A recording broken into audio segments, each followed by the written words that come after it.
Kebetulan pada saat itu, dua orang wanita menemukan konerak ini lagi berjalan sempoyongan dalam keadaan tidak memakai sehelai benang pun, dan diduga si Bang Jeffrey ini telah melakukan pelecehan seksual, dan tentunya si konerak ini merupakan adik dari seorang laki-laki yang pernah dilecehkan juga sama si Bang Jeffrey. Jadi kayak abangnya udah pernah dilecehkan sama si Jeffrey, kemudian adiknya juga dilecehkan sama si Jeffrey. Sama-sama kena memang kelakuan Jeffrey ini.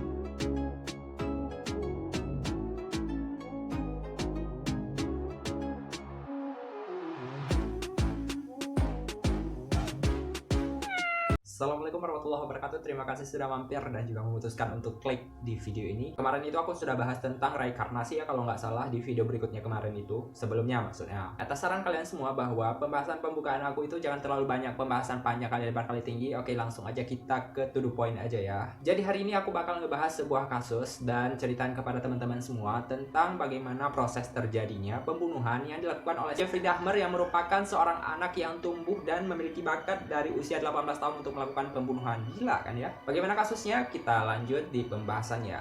Check this out.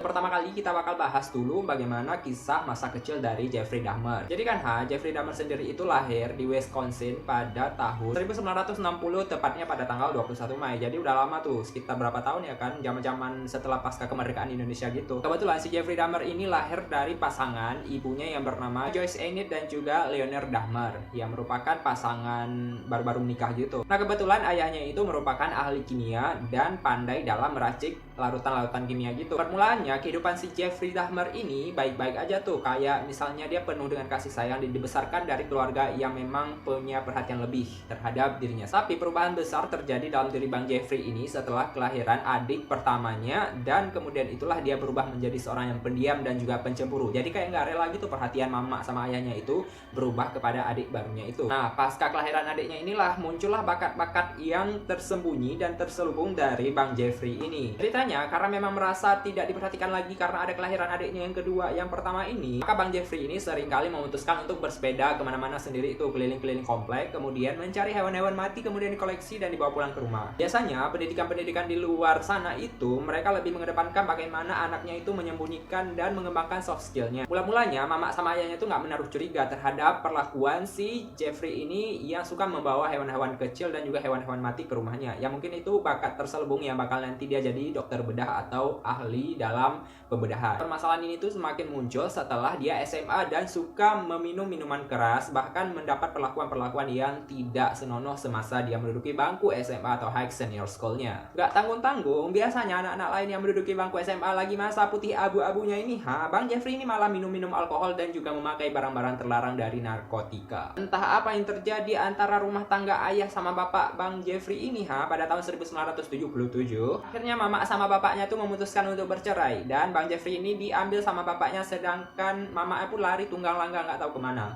Ya kayak gitulah perlakuan wanita ya kan, kalau udah bercerai semua diserahkan kepada laki-laki. Pasca bercerai antara mama sama bapaknya ini kan, Bang Jeffrey ini ikut bapaknya ya. Akhirnya luluskanlah dia dari SMA dan memasuki sebuah universitas bernama Ohio University. Namanya juga anak-anak yang udah terpengaruh dari bangku SMA ya kan bun. Jadi setelah masuk ke bangku perkuliahan, maka perlakuan dan juga kelakuan dari Bang Jeffrey ini makin menjadi-jadi Wak. Jadi nggak hanya menjadi perubahan dalam dirinya setelah masuk kuliah, malah menjadi-jadi dia suka bolos sekolah, kemudian suka nggak masuk kelas dan melawan dosen-dosennya. Akhirnya karena kasus ini dia dikeluarkan tuh dari kampusnya karena alasan dia tidak menghadiri kelas dan juga sering melakukan pembolosan selama jam kuliah. Karena bapaknya ini merupakan seorang analitik dan juga ahli kimia ya, merasa gagal kan ya, merasa bahwa anaknya tidak terdidik dengan baik dan benar dan tidak bisa mengikuti jejak yang bakal dia persiapkan kelaknya. Ya kayak merasa gagal aja jadi ayah gitu, dan dia merasa bahwa ini tuh mungkin gara-gara aku udah bercerai sama mamanya dia. Akhirnya si bapak punya alih mungkin si anaknya tuh nggak ada minat untuk di bidang kuliah. Akhirnya dia masukin tuh si Bang Jeffrey ini ke sebuah seleksi sebagai tentara angkatan darat di Amerika Serikat pada waktu itu.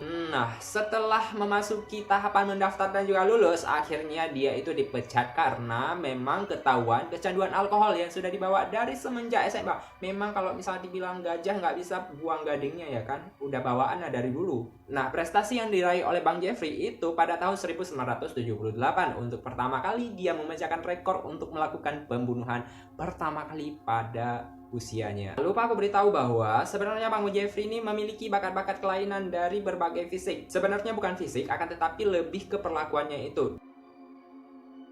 Nah, pada tahun 1978 ini, Bang Jeffrey kebetulan di rumahnya tuh lagi kosong. Ayahnya pergi ke sebuah tempat ya untuk urusan kerjaan gitu. Nah, karena pada tahun 1977 ibu dan ayahnya udah bercerai, maka ibunya tuh udah pergi, kakaknya kabur entah kemana, nggak tahu pindah kemana. Akhirnya si Bang Jeffrey ini tinggal sama ayahnya.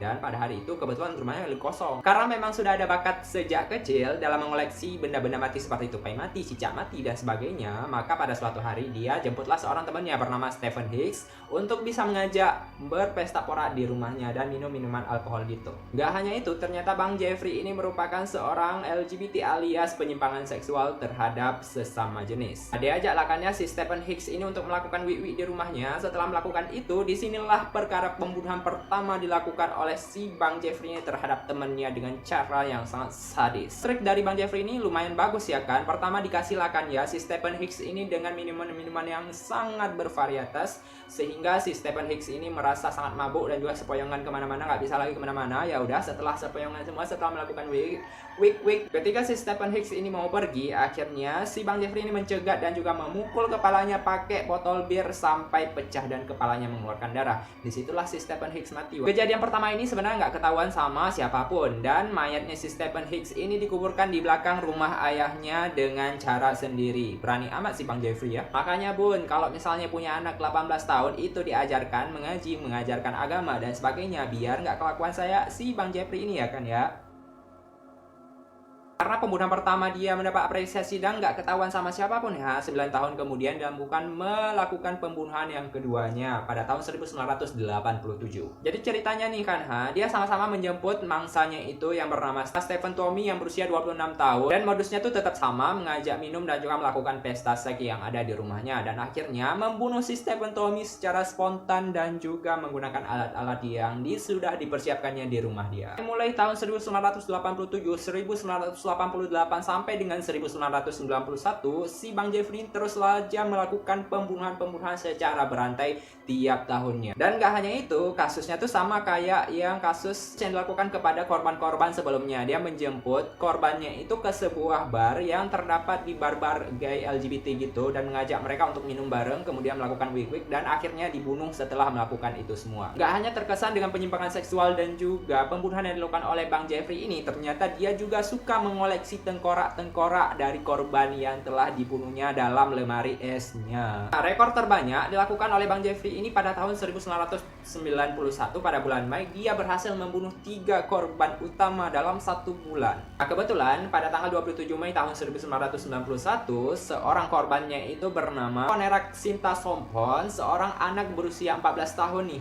ditemukan sedang berjalan sepoyongan dan juga kayak kondisi habis mabuk gitu, berasal dari rumahnya si Bang Jeffrey ini. Dan diduga bahwa Bang Jeffrey ini telah melakukan hal yang sama terhadap si Konerak ini dengan cara memberikan bir dan juga bahan-bahan alkohol lainnya, sehingga dia itu sepoyongan di jalan, berjalan kayak orang mabuk-mabuk gitu. Kebetulan pada saat itu 2 orang wanita menemukan Konerak ini lagi berjalan sepoyongan dalam keadaan tidak memakai sehelai benang pun, dan diduga si Bang Jeffrey ini telah melakukan pelecehan seksual. Dan tentunya si Konerak ini merupakan adik dari seorang laki-laki yang pernah dilecehkan juga sama si Bang Jeffrey. Jadi kayak abangnya udah pernah dilecehkan sama si Jeffrey, kemudian adiknya juga dilecehkan sama si Jeffrey. Sama-sama kena memang kelakuan Jeffrey ini. 2 wanita saksi ini menemukan si Konerak ini lagi berjalan sepoyongan dan juga memiliki pendarahan di bagian belakangnya karena ditusuk sama si Jeffrey, Ditusuknya bukan pakai benda tajam tapi pakai benda tumpul. Ya you know lah maksud aku kan. Aku nggak mau jelasin lebih detail karena ini YouTube, jadi karena takut kena sensor dan juga kena copyright, kena semua aturan, mampus lah channel aku kan ya. Karena memang setelah si Konerak ini berjalan dan ditemukan oleh 2 orang wanita ini, kemudian dua wanita ini melaporkan kepada polisi, kemudian nyusul tuh si Jeffrey dari belakang dan mengatakan bahwa si Konerak ini merupakan pasangan dia dan dia bertanggung jawab atas apa yang terjadi kepada si Konerak ini. Ya polisi percaya aja kepada si Jeffrey ini dibandingkan kedua wanita yang menemukan si Konerak ini. Dibawakanlah si Konerak ini ke rumahnya lagi. Karena memang pendendam sekali si Bang Jeffrey ini terhadap si Konerak yang berusaha mencoba melarikan diri, akhirnya pada malam harinya si Konerak dipotong-potong dan juga dibunuh serta tengkoraknya dikoleksi ke dalam sebuah lemari es punya Bang Jeffrey di rumahnya. Dari sinilah kasus dari pembunuhan dan juga pelecehan yang dilakukan oleh Jeffrey Dahmer ini terbongkar, dan polisi pun menggerebek rumahnya dan mencium beberapa bau busuk yang dikoleksi dari rumahnya Bang Jeffrey. Iyalah, mayat-mayat nggak dibuang, nggak dikubur pun dimakan, dikoleksi dalam freezer.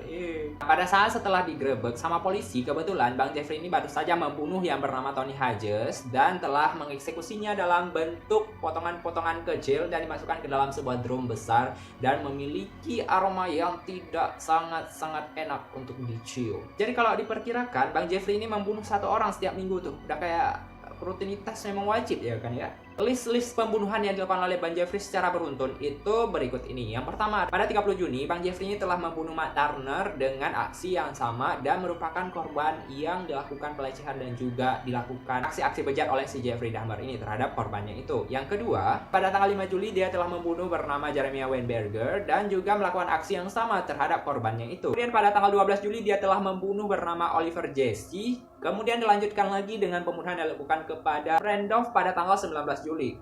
Wow, banyak juga ya kan? Nah, pada saat diinterogasi sama polisi, si Bang Jeffrey ini mengaku bahwa dia mendapatkan sebuah panggilan dari Tuhan dan mengatakan bahwa mayat-mayat yang telah dibunuh sama dia itu bakal dibangkitkan dalam bentuk orang-orang yang bakal dihidupkan kembali dengan reaksi-reaksi zat kimia yang diperoleh dari hasil analisis dan juga dipelajari dari ayahnya itu. Mendengar perlakuan ini, tambah lagi kasus perkara si Bang Jeffrey ini kan, selain dia melakukan pelecehan seksual sesama jenis, kemudian melakukan pembunuhan, kemudian melakukan kanibalisme, dia juga melakukan malpraktik terhadap bahan-bahan kimia terlarang yang tidak mendapatkan izin sama sekali. Nggak hanya itu, kata tetangga-tetangga apartemen dari Oxford 213 ini mengatakan bahwa seringkali tercium bau-bau yang tidak sedap dan juga perlakuan-perlakuan aneh yang dilakukan oleh Bang Jeffrey, pemilik dari apartemen 213 ini terhadap sesuatu yang nggak diduga. Jadi kayak ada bunyi-bunyi mesin bor, kemudian ada kayak gergaji. Ya ini nih, dia kerjain gergajinya bukan untuk motong kayu, tapi untuk motong kepala tengkorak orang.